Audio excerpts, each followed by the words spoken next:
ഹാപ്പിയാണോ? എന്തായിരുന്നു ഒരു അവസ്ഥ? ഇപ്പോഴത്തെ അവസ്ഥ നമ്മൾ ഇത്രയും കഷ്ടപ്പെട്ട് പിന്നെ ഒരുപാട് എഫേർട്സ് ഉണ്ട്. അപ്പൊ അതെല്ലാം എനിക്ക് ഭയങ്കര ഹാപ്പിയായിട്ടാണ്. നല്ല എത്തിക്കാൻ 29 നമുക്കിപ്പം അത് എത്തിക്കാൻ പറ്റിയ ഭയങ്കര സന്തോഷം. ഇവരോടൊക്കെ എല്ലാവരും ഭയങ്കര സപ്പോർട്ടാണല്ലോ ചെയ്യുന്നത്, കൂട്ടുകാരും ബന്ധുക്കളും ഒക്കെ. എല്ലാവരും ഭയങ്കര സപ്പോർട്ടാ.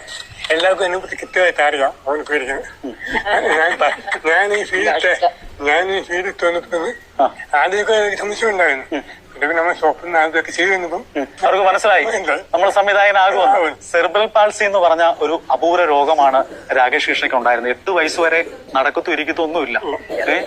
ഒന്നും പറ്റത്തില്ലായിരുന്നു. അപ്പം ഒന്നും പറ്റത്തില്ല എന്ന് പറഞ്ഞ ചെറുപ്പക്കാരനാണ് ഇന്ന് ആണ്ട് നമ്മുടെ മുന്നിൽ നിൽക്കുന്നത്. എന്നെ കൊണ്ട് പറ്റുമെന്ന് സമൂഹത്തിന് കാണിച്ചു കൊടുക്കുകയാണ്. വെറുതെ പറയുമല്ല, തെളിയിച്ചു കൊടുത്തിരിക്കുകയാണ്. ഞാനൊരു സംവിധായകനാകുമെന്നായിരുന്നു ഏറ്റവും വലിയ സ്വപ്നമായിരുന്നു, സംവിധായകനാകണമെന്ന്. 10 വർഷത്തെ കാത്തിരിപ്പാണ്. ഇന്ന് സംവിധായകനായി. ഇത് സ്വന്തമായിട്ട് സ്ക്രിപ്റ്റും തിരക്കഥയും എല്ലാം ഒറ്റയാണ്, തനിച്ചാണ്. ചിത്രത്തിന്റെ പേരെന്ന് പറഞ്ഞാൽ കളം അറ്റ് 24 എന്നാണ് സിനിമയുടെ പേര്. ഈ വരുന്ന 29-ാം തീയതിയാണ് സിനിമ റിലീസ് ആവാൻ പോകുന്നത്. നമ്മുടെയൊക്കെ പ്രാർത്ഥന വേണം ഈ ഒരു ചെറുപ്പക്കാരന്. കാരണം ഇങ്ങനെയുള്ളവരെയൊക്കെയാണ് നമ്മൾ സപ്പോർട്ട് ചെയ്യേണ്ടത്. നമ്മളൊക്കെ എന്തെങ്കിലും ഒരു അസുഖം ഉണ്ടെങ്കിൽ അതിൽ പരിതപിച്ചിരിക്കുന്നവരാണ് നമ്മുടെ ചുറ്റിനുള്ള എല്ലാ ആൾക്കാരും. ഈ ചെറുപ്പക്കാരൻ അങ്ങനെയല്ല. തന്റെ കുറവുകളെ അതിനെ അതിജീവിച്ച് പോരാടുന്ന ഏറ്റവും മിടുക്കനായ ഒരു ചെറുപ്പക്കാരനാണ് രാകേഷ് കൃഷ്ണ. നമുക്ക് എന്തായാലും ആ സിനിമയുടെ കൂടുതൽ വിശേഷങ്ങളൊക്കെ ആണ്. ഈ അമ്മമാരൊക്കെ ഭയങ്കര ഹാപ്പി അല്ലേ? എല്ലാ അനുഗ്രഹവും എന്റെ ഞാൻ തരുക. നന്നായി വരണം. ഇതിലും ഉപരിയായിട്ട് ബെറ്ററായിട്ട് ഉള്ള പടങ്ങളൊക്കെ എടുക്കണം. അമ്മ എന്താ രാജേഷിന്റെ അവസ്ഥ എന്തായിരുന്നു അമ്മേ? കുഞ്ഞിലെ നടക്കത്തുമില്ല. അവനൊരു വേറെ ഒരു ലെവലിലുള്ള അത് പറഞ്ഞറിയിക്കാൻ പറ്റത്തില്ല. ഇപ്പൊ സംവിധായകനായി.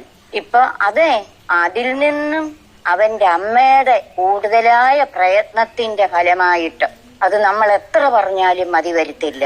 ഒരുപാട് പേര് പരിഹസിച്ചിട്ടുണ്ട്. അവന്റെ ബന്ധുക്കളുണ്ട്, അന്യരുണ്ട്, അങ്ങനെ പല തലത്തിലുള്ളവരും ചെയ്തിട്ടുണ്ട്. എന്നോട് വന്നിരുന്ന സങ്കടങ്ങളെല്ലാം പറയും. ഇന്ന് സംവിധായകനായി. ഇന്ന് സംവിധായകൻ സന്തോഷമുണ്ടോ നിങ്ങൾക്ക്? എനിക്കോ എന്റെ ഹൃദയം മുഴുവനും ഞാൻ അവന് നൽകുക. ഞങ്ങളെല്ലാം വളരെ ഹാപ്പിയാണ്. കാരണം ഒരുപാട് സന്തോഷമാണ് ഞങ്ങൾക്ക്. വയ്യാത്തൊരവസ്ഥയായിരുന്നാൽ ദൈവം എത്രത്തോളം ദൈവനെ കൊണ്ടുവന്നു. അതിനായി ദൈവത്തെ സ്തുതിക്കുകയാണ്. സന്തോഷം കൊണ്ട് വാക്കുകൾ വരുന്നില്ലേ?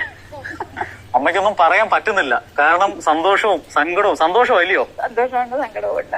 രാകേഷിനെ പോലെ എന്നും ഞാൻ മിക്കവാറും വരുന്ന അവരുടെ വീട്ടിൽ ചെല്ലും. അവനെ വിളിച്ചേ ഉള്ളൂ ഞാൻ. പിന്നെ അവരുടെ വീട്ടിൽ അവരുടെ അമ്മയെ കാണാൻ കേട്ടോ. അപ്പൊ എനിക്കൊന്ന് ഇങ്ങനെയൊക്കെയുള്ള നാട്ടുകാരെയും കൂട്ടുകാരെയൊക്കെ കിട്ടാൻ പുണ്യം ചെയ്യണം കേട്ടോ. ഇവരെ കട്ടയ്ക്ക് കൂടെ അയക്കുക. ഇപ്പൊ എന്തെങ്കിലും ഒരു കാര്യം ചെയ്താൽ കുറ്റം പറയാനുള്ള നാട്ടുകാരെ എല്ലായിടത്തും ഉള്ളൂ.